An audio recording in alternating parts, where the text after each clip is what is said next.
রামিসা ধর্ষণ ও হত্যা মামলায় সোহেল ও স্বপ্নার মৃত্যুদণ্ড। ঘটনার নৃশংসতা তুলে ধরলেন বিচারক। সন্তোষ জানিয়ে দ্রুত কার্যকরের দাবি রামিসার বাবার। দ্রুত রায় আইনের শাসনে মাইল ফলক দাবি স্বরাষ্ট্রমন্ত্রীর। হাইকোর্টে নথি পৌঁছালে দ্রুত শুনানির উদ্যোগ। ৩ মাসের মধ্যে রায় কার্যকর সম্ভব জানালেন আইনমন্ত্রী। চাঁপাইনবাবগঞ্জ সীমান্তে পুশিন ঠেকাতে বিজিবির সঙ্গে কাজ শুরু করেছে আনসার ও গ্রাম প্রতিরক্ষা বাহিনী।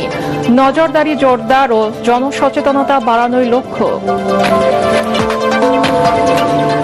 প্রযুক্তিগত বিপ্লব মোকাবেলায় কর্মমুখী প্রযুক্তি নির্ভর শিক্ষা ব্যবস্থা প্রণয়নে আগ্রহী প্রধানমন্ত্রী। সার্টিফিকেটের পরিবর্তে দক্ষতা ভিত্তিক কর্মমুখী শিক্ষা ব্যবস্থা গড়ে তোলার আহ্বান। এবং বাজেট অধিবেশন শুরু আজ। সামাজিক সুরক্ষা খাতে বরাদ্দ তদারকির পরামর্শ অর্থনীতিবিদদের। বিনিয়োগ বাড়িয়ে কর্মসংস্থান সৃষ্টি মূল লক্ষ্য হওয়া উচিত অভিমত সিপিডির।